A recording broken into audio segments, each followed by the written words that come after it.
अस्सलाम वालेकुम एवरीवन। आज की वीडियो में मैं आपको बताऊंगा कि आप कैसे चेक कर सकते हैं कि आपका मोबाइल PTA अप्रूव्ड है या नहीं। इसके लिए हम 3 तरीके इस्तेमाल करेंगे, लेकिन सबसे पहले आपको अपने मोबाइल का IMEI नंबर पता होना चाहिए।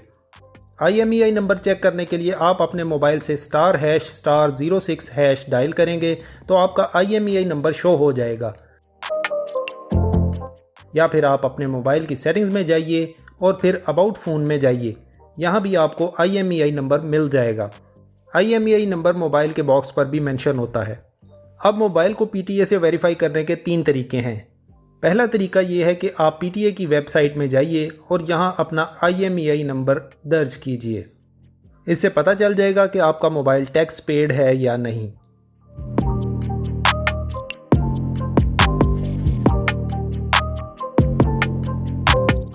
दूसरा तरीका यह है कि आप अपने मोबाइल में एक एप्लीकेशन डाउनलोड कर सकते हैं।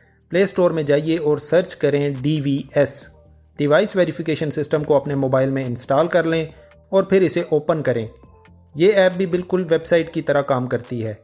अपना IMEI नंबर यहाँ एंटर करें और फिर वेरीफाई पे टैप करें।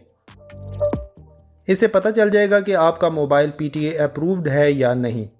तीसरा तरीका यह है कि आप SMS के ज़रिए अपना IMEI नंबर 8484 पे सेंड करें, तो इससे भी आपको अपने मोबाइल का स्टेटस पता चल जाएगा। वीडियो को लाइक और चैनल को सब्सक्राइब करना मत भूलिएगा। मिलते हैं नेक्स्ट वीडियो में। Thank you.